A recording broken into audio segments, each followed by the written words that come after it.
Hello friends, welcome to Pampi's kitchen. Friends, आज आमी तुम्हादेर साथे माछेर डिमेर बड़ा बानिये आलू दिए झोल बानिয়েছি সেই রেসিপিটি তোমাদের সাথে শেয়ার করব। फ्रेंड्स, তোমাদের যদি এই রেসিপিটি ভালো লেগে থাকে তাহলে তোমরা আমার চ্যানেলটিতে গিয়ে প্লিজ লাইক করো, কমেন্ট করো আর শেয়ার করো। আর फ्रेंड्स, সাবস্ক্রাইব করতে ভুলো না। তাহলে এবার খুবই দুর্দান্ত স্বাদের आलू दिए माछेर डिमेर झोल बानिয়েছি সেই রেসিপিটি आज তোমাদের সাথে চটজলদি শেয়ার করব। খুবই সহজ পদ্ধতিতে বানিয়েছি। फ्रेंड्स, তাহলে চলো এবার শুরু করি।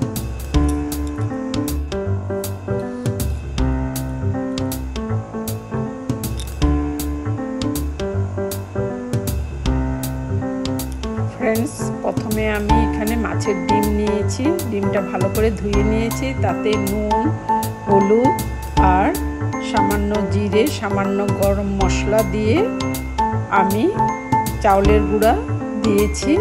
दिए भालो करे आमी मेखे निচ্ছি। आमी 2 टेबिल स्पून चाउलेर गुঁড়ো दिয়েছি। दिए एकेबारे भालो करे मेखे निচ্ছি। फ्रेंड्स, देखो आमार माखा हये गेछे। एबार आमी कड़ाई बसिए गरम करे निয়েছি कड़ाई, तारपर तेल दिয়েছি। तेल दिए एबार एक एक करे बड़ागुलो तेलेर मध्य दिए दिচ্ছি। बड़ागुलो आमी कम आँचे भेजे तुले नेब।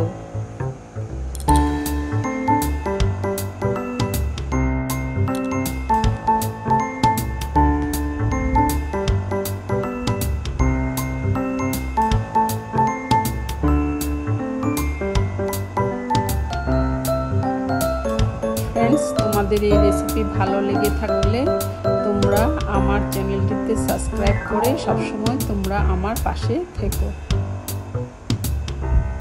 फ्रेंड्स, বড়াগুলো আমি উল্টে পাল্টে ভালো করে ভেজে নিচ্ছি।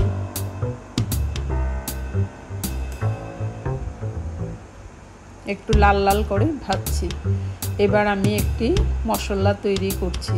পেঁয়াজ, আদা, কাঁচা লঙ্কা দিয়ে আমি একটি পেস্ট, রসুন দিয়েছি, দিয়ে একটি পেস্ট তৈরি করে নিয়েছি। সামান্য পেঁয়াজ কুচি দিয়েছি, দিয়ে মিক্সিতে পেস্ট করা মশলাটি দিয়ে দিয়েছি। फ्रेंड्स, মশলাটি আমি পেঁয়াজ, রসুন, আদা, কাঁচা লঙ্কা দিয়েছি, দিয়ে পেস্টটি তৈরি করেছিলাম। আর 2টি টমেটো আমি পেস্ট করে দিয়ে দিয়েছি মশলার মধ্যে।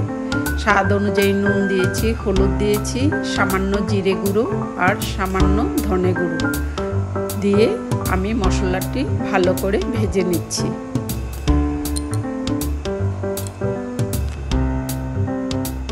फ्रेंड्स, তোমরা এইভাবে একবার বানিয়ে দেখো, খুবই অসাধারণ হয়েছে খেতে। মশলাটি একেবারে ভালো করে কম আঁচে ভাজতে হবে। যতক্ষণ মশলা থেকে তেল না বের হয় ততক্ষণ ভাজতে হবে। এবার আমি 2টি আলু বয়েল করে রেখেছিলাম, এই আলুটি দিয়ে দিয়েছি মশলার মধ্যে, দিয়ে কিছুক্ষণ নাড়াচাড়া করে নিচ্ছি।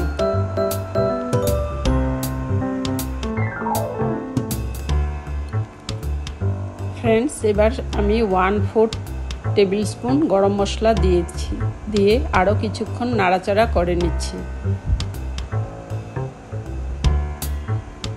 फ्रेंड्स, আমার মশলা ভাজা হয়ে গেছে। এবার আমি 2 কাপ জল দিয়েছি, দিয়ে উপর থেকে 1/2 টেবিল স্পুন আমি কসুরি মেথি দিয়েছি, দিয়ে এবার ঝোলটা ভালো করে সিদ্ধ করে নিয়েছি।